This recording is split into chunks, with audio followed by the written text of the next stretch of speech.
বিসমিল্লাহি রহমানির রহিম। আসসালামু আলাইকুম এভরিওয়ান। জুয়েল চ্যানেল পক্ষ থেকে আপনাদেরকে আবারও অভিনন্দন ও শুভেচ্ছা।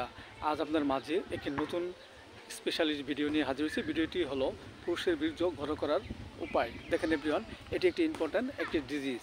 আমাদের মানবদেহে আমরা বিভিন্ন সময় বিভিন্ন রোগে আক্রান্ত হয়ে অনেক সময় আমাদের যে পুরুষের যে বীর্য সেটা অনেক সময় লোপ পেতে পারে। যেমন দেখা যাচ্ছে যে আমাদের মাঝে যদি পাইলস রোগ কি দেখা দেয়, কিংবা আমাদের মাঝে যদি কৃমিজনিত কোনো উপসর্গ থাকে, কিংবা আমরা যদি অবিরাম হস্তমিথুন করি, কিংবা আমাদের মাঝে যদি স্বপ্নদোষের প্রবণতা থাকে, এর ফলে আমাদের মানবদেহে পুরুষের যে বীর্য সেটা অনেক অংশে কমে যেতে পারে।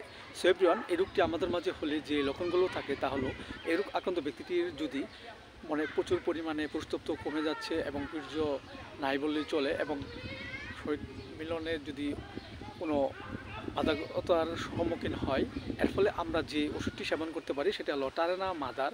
আমরা 10 ফোঁটা করে সকাল বিকাল 2 বার সেবন করতে পারি। এবং আমাদের দেখা যাচ্ছে যে বীর্য খুব কম এবং আমরা তেমন আমাদের লিঙ্গ শক্ত হয় না, এক্ষেত্রে আমরা যে ওষুধটি সেবন করব সেটা হলো অশ্বগন্ধা মাদার। আমরা 10 ফোঁটা করে হালকা গরম কুসুম দুধের সাথে মিশ্রিত করে আমরা 10 ফোঁটা করে সকাল বিকাল 2 বার সেবন করতে পারি। এতে করে আমাদের মাঝে যে বীর্যের যে ঘাটতি সেটা আস্তে আস্তে পূরণ হয়ে যাবে। এছাড়া আমাদের মানবদেহে যদি আমাদের মাঝে যদি বীর্যের প্রচুর পরিমাণে ঘাটতি থাকে এবং লিঙ্গ ঠিকমতো শক্ত হয় না, এক্ষেত্রে আমরা যেটি সেবন করবো সেটা হলো ক্যালাডিয়াম 30। আমরা 2 ফোঁটা করে সকাল বিকাল 2 বার সেবন করতে পারি।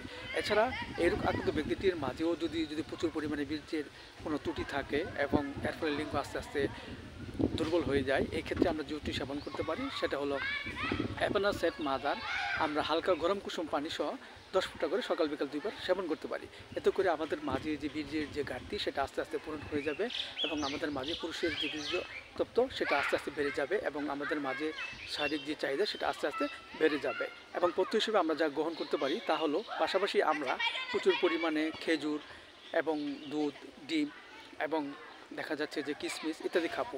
এর ফলে আমাদের মাঝে যে বীর্য অত্যধিক পরিমাণে তৈরি হবে এবং আমাদের মাঝে সুস্থতা ফিরে আসবে। সো এভরিওয়ান, ভিডিওটি ভালো লাগলে অবশ্যই আপনারা সাবস্ক্রাইব করবেন, পাশে থাকবেন।